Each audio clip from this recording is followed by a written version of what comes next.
नमस्कार and welcome to nation first. My name is Vivek Mishra. तो दोस्तों, भारतवासियों के लिए एक बहुत बड़ी खुशखबरी है और हम सभी इस चीज़ को सेलिब्रेट कर सकते हैं।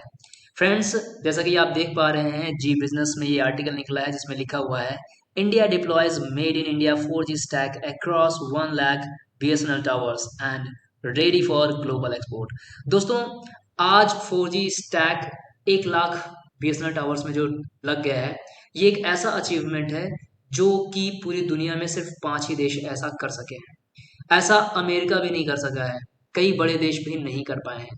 तो ये एक खुशखबरी तो है ही, इसलिए फटाफट देख लेते हैं कि इसकी क्या खूबियां हैं और क्या बेनिफिट्स अब मिलने वाले हैं हम भारतीयों को। Let's check it. So this is 100% स्वदेशी टेक्नोलॉजी।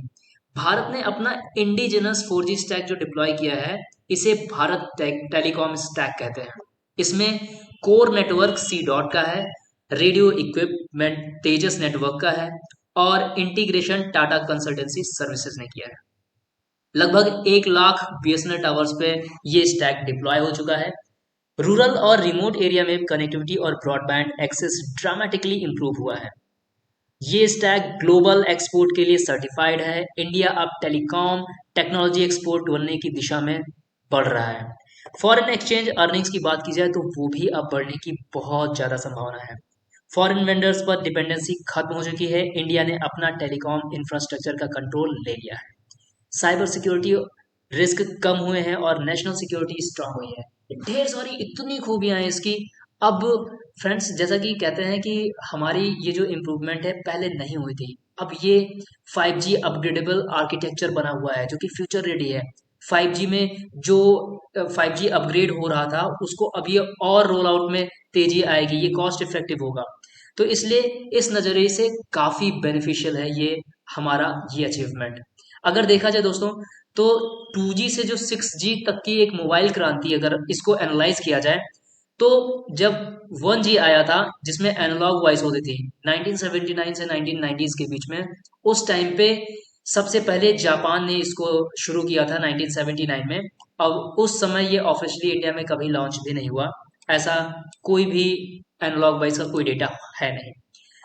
2G जब आया तो करीब इसमें देरी हुई 4 साल की। 1991 में आया था फिनलैंड में, 1995 में कलकत्ता में इंडिया में लॉन्च हुआ। इसमें जो कि डिजिटल वॉइस क्लैरिटी और एसएमएस बेसिक डेटा सर्विसेज मिलती थी। इसमें मोबाइल फ़ोन आम जनता तक धीरे धीरे पहुंचने लगे। 3G आया दोस्तों, जब आया तो 2001 में जापान में, हमारे यहाँ पे 2008 में आया।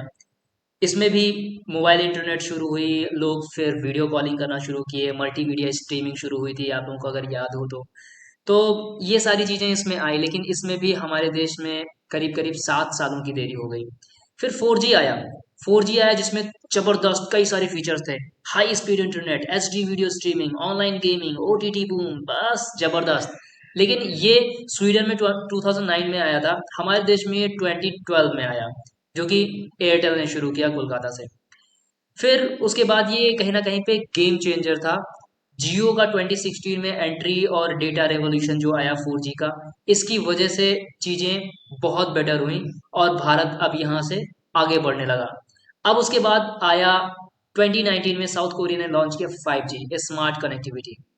भारत में ये 3 साल की देरी पर 2022 में शुरू हुआ और ये भी दिल्ली मुंबई से लॉन्च हुआ। इसमें ultra fast speed, low latency, IoT, smart cities, remote surgery, ये सारी चीज़ें इसमें हैं, फीचर्स हैं। अब बारी आती है 6G की, तो ये भविष्य की क्रांति है। अब ये 2030 तक भारत की तैयारी है कि जब दुनिया में ग्लोबली लॉन्च हो 6G, सेम टाइम पे इंडिया में भी लॉन्च हो। भारत 6G विजन डॉक्यूमेंट 2023 में लॉन्च हुआ है। टेक्नोलॉजी इनोवेशन ग्रुप बना है 6G, TIG 6G है। ग्लोबल पार्टनरशिप जापान, EU और US के साथ किया गया है। इसकी विशेषता ये है दोस्तों कि ये टेराबाइट स्पीड में आएगा, AI इंटीग्रेशन नेटवर्क्स में होगा और ये होलोग्राफिक कम्युनिकेशन के साथ होगा और टेरेस्ट्रियल फ्यूजन भी होगा। अब दोस्तों, इसमें जो देरी हुई इतने लंबे समय से, अब भारत चाहता है कि इसमें देरी ना हो, जब 6G इनरोल हो पूरी दुनिया में, सेम टाइम पे भारत में भी हो। फिलहाल इसमें आपकी अपनी क्या राय है, कमेंट में जरूर लिखिएगा और वीडियो को लाइक करना और चैनल को सब्सक्राइब करना ना भूलिए।